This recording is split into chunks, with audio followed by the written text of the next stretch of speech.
When you think of gambling or sports betting and the losses people take, it's usually due to the casino just robbing them. But in this case, it was someone else. I'd like you to meet Joseph Garrison, an 18-year-old kid that hacked DraftKings and stole over $600,000 from unsuspecting users. This hack actually happened back in November of 2022, but Joseph had actually been hacking for a long time prior to this one incident. In June of 2022, Joseph allegedly told Madison police that he carried out a hacking scheme from 2018 to 2021, where on a good day he would make around $15,000, and in total he said he made around $800,000. But when the feds actually went through his phone and looked through his camera roll, they saw a screenshot saying he made over $2 million in sales. Joseph was only 18 when the DraftKings hack actually took place, so that means he was around 14 years old when he first started hacking, and in less than 5 years he made over $2.5 million.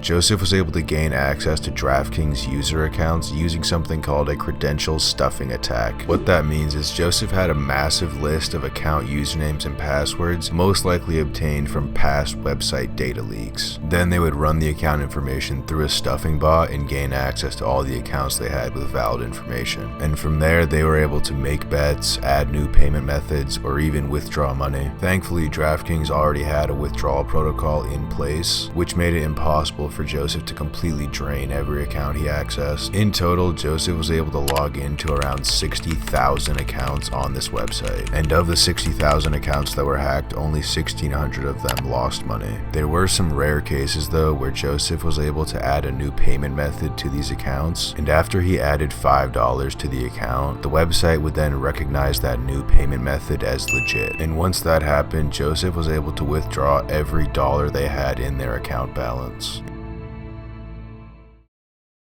In the months leading up to the hack that changed Joseph's life forever, he was caught texting one of his friends saying that, quote, fraud is fun. And he also said, quote, I'm addicted to seeing money in my account. And then the very next month, on November 18th of 2022, a large-scale cyber attack was launched against DraftKings, and thousands of people lost their money, all made possible because of Joseph Garrison. Joseph was also allegedly selling some of these account information details. Some of them would sell for as low as $10. And after a few months of this, it began to spread, to the point where 2 DraftKings employees were able to actually purchase some of these accounts. And alongside the account username and password, they were given detailed instructions on how to withdraw every dollar in the balance. After this, DraftKings alerted the authorities of the breach. And then on January 9th, an undercover agent bought 2 accounts himself for only $11. And just like the DraftKings employees, he was given an instruction manual on how to pilfer the money out of the accounts. Really makes you think, maybe if he didn't sell these accounts, it would have been a lot harder for the feds to actually find out and trace it.